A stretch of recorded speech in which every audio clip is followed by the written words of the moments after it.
Imperios.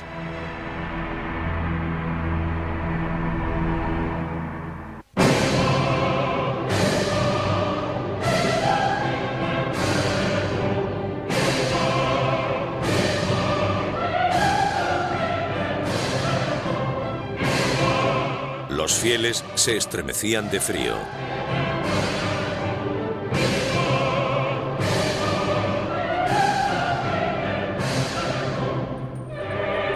Notre Dame resonaba con los sonidos de 400 músicos y cantantes.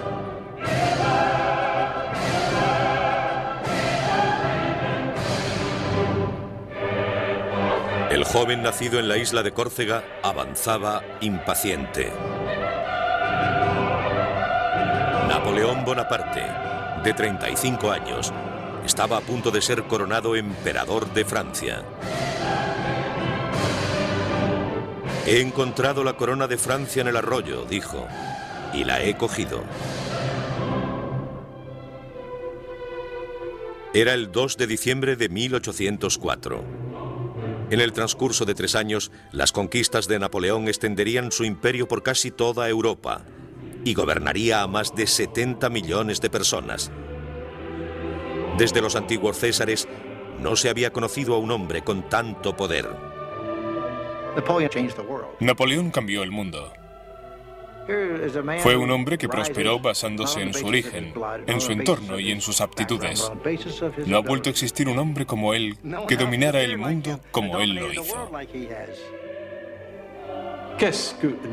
¿Quién era Napoleón? Era una mano dentro de una camisa con un extraño sombrero. Si enseñamos el sombrero y la mano dentro de la camisa, en Japón, Estados Unidos o Francia, todo el mundo sabrá que hablamos de él. Que ce soit aux États-Unis, que ce soit en France, on dira Napoléon. Sobre todo era un hombre ambicioso. Le encantaba el poder. Decía, amo el poder como el músico ama su música. Hizo todo lo que estuvo en su mano para lograr sus propósitos.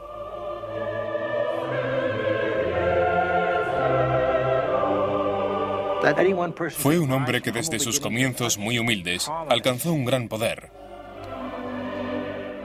Y en cuestión de 2 días lo perdió todo. Es asombroso que prosperara tan rápido y que cayera igual de rápido.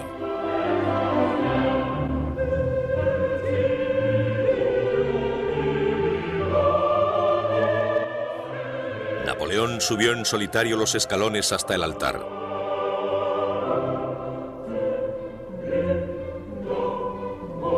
Tomó la corona con sus propias manos y la elevó.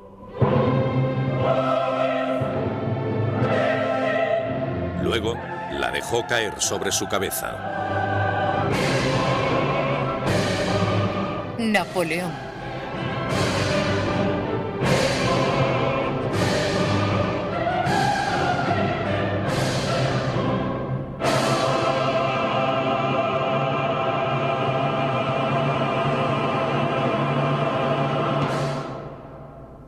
Esa mañana le había dicho en voz baja a su hermano, si nuestro padre pudiera vernos ahora.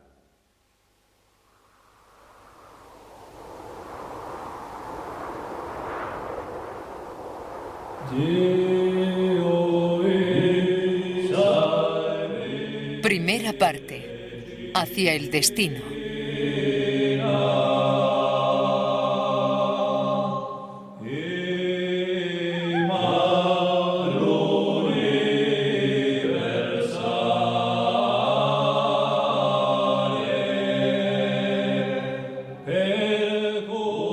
En la primavera de 1760, Leticia y Carlo Buonaparte cruzaban las montañas que se extendían por el interior de la isla de Córcega. Eran patriotas corsos, decididos a rechazar al ejército francés que había invadido su diminuta isla. Los corsos eran solo 100.000 o 120.000 personas, en su mayoría campesinos o pastores. Tenían pocas armas de fuego, poca pólvora, y tenían que defenderse contra una población de 22 millones de franceses. En aquel momento, el país más avanzado de toda Europa.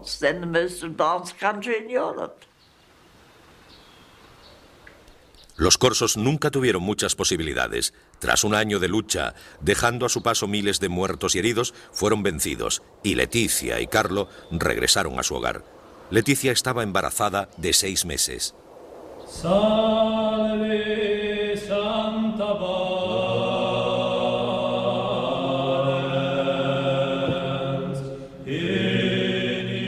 Ese verano Leticia celebraba la fiesta de la Asunción, cuando sintió los primeros dolores del parto.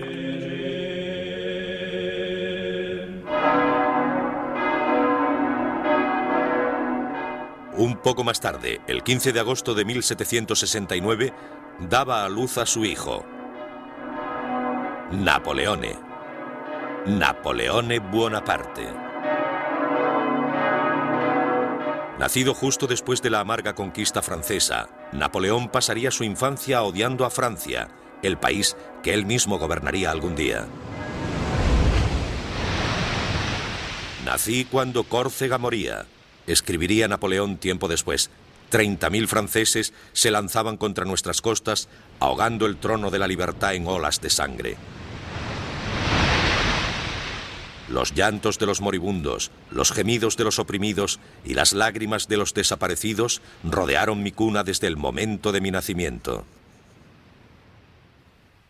Córcega era ahora una colonia francesa. Situada en el Mediterráneo, entre Francia e Italia, durante siglos, Córcega resistió ferozmente a los invasores, romanos, moros y genoveses. Tras la victoria francesa, los corsos rebeldes huyeron hacia las montañas donde continuaron su lucha. Pero el padre de Napoleón, Carlo, un estudiante universitario de 23 años, se rindió fácilmente. Pronto llevaría pelucas empolvadas, levitas bordadas y zapatos con hebillas de plata. Napoleón nunca le perdonó que traicionara su herencia corsa. Tiempo después diría de él que le gustaban demasiado los placeres. Creo que Napoleón siempre guardó rencor a su padre por haberse sometido. Pero pobre Carlo, sabía que había perdido la batalla. Se dio cuenta que los franceses ya estaban allí. Por eso decidió vivir con ellos e intentar hacerlo lo mejor posible. Carlo empezó a ejercer como abogado y ganó las elecciones a la Asamblea Corsa. Su estima aumentó ante los gobernantes franceses. Pero Napoleón pocas veces dijo algo bueno sobre él. Dejaba sus oraciones para su madre, la bella y tenaz Leticia. Como madre, diría, era única.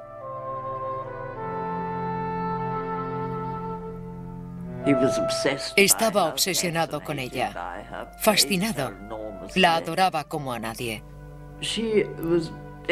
Era una pequeña mujer decidida y dura de carácter. Estuvo embarazada 13 veces y le sobrevivieron 8 hijos. Napoleón decía que todo su éxito en la vida se debía al entrenamiento que recibió de su madre. Leticia era una mujer dura y austera, endurecida por la guerra, que castigaba a sus hijos para enseñarles el sacrificio y la disciplina. A veces me hacía irme a la cama sin cenar, recordaba Napoleón, como si no hubiera nada de comer en la casa. Teníamos que aprender a sufrir y que no lo viera nadie. Incluso su ternura era severa.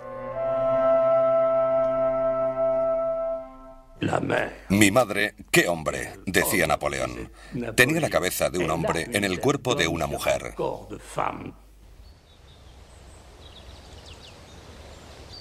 Carlo y Leticia eran propietarios de una casa en el campo y de otra en la ciudad, símbolos de su posición social. Eran aristócratas corsos, pero no eran ricos. Con 8 hijos, lucharon por sobrevivir en una isla que se había ido empobreciendo durante siglos. La ambiciosa pareja creía que Córcega no tenía nada que ofrecerles a ellos o a sus hijos. Solo podría hacerlo un país, el país que había vencido al suyo, Francia.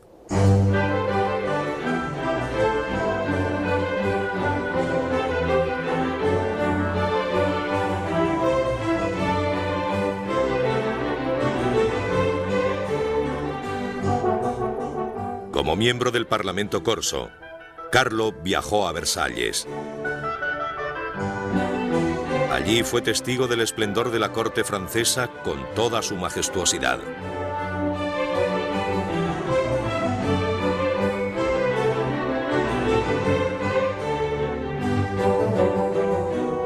Francia era la envidia de Europa. Gran Bretaña, Austria, Prusia, España, ningún país estaba más poblado ni tenía más riqueza. Mientras América comenzaba sus experimentos con la democracia, Versalles daba testimonio del poder de los reyes. Carlo era solo un provinciano sobrecogido. Las muestras de descontento con el rey Luis XVI y los privilegios de la aristocracia no le preocupaban. Que la reina María Antonieta y una frívola corte estuvieran arruinando los valiosos recursos de Francia no hicieron que Carlo dejase de admirar los placeres de los que era testigo. Soñaba con que un día sus hijos serían nobles en aquella reluciente ciudadela de poder en la que él no tenía cabida. Durante años, Carlo había preparado un plan. En Versalles consiguió que se hiciera realidad. Logró una beca para Napoleón en un colegio de Francia. El padre de Napoleón fue un escalador social, con una gran ambición. Quería que sus hijos tuvieran una oportunidad en la vida, y Napoleón la aprovechó.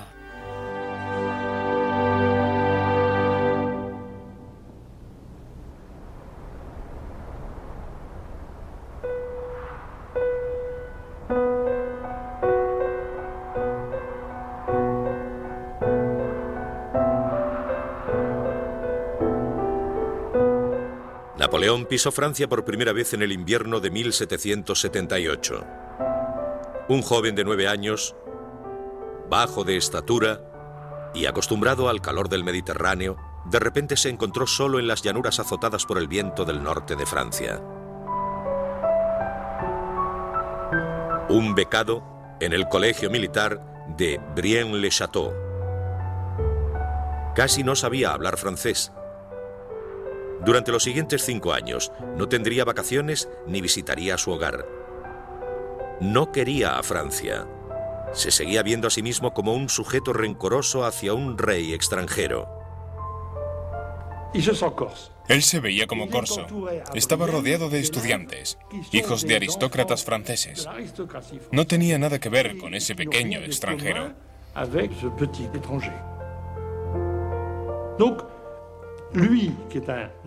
Era muy orgulloso, por eso se apartaba de todos.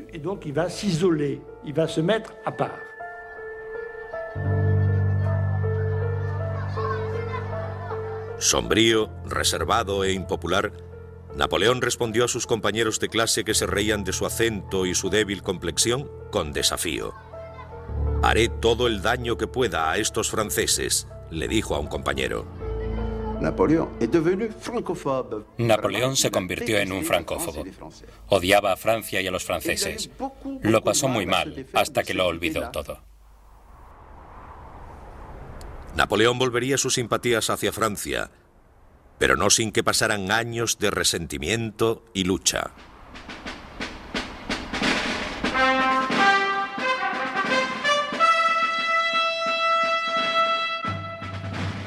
Tenía 15 años cuando fue admitido en la Real Academia Militar de París.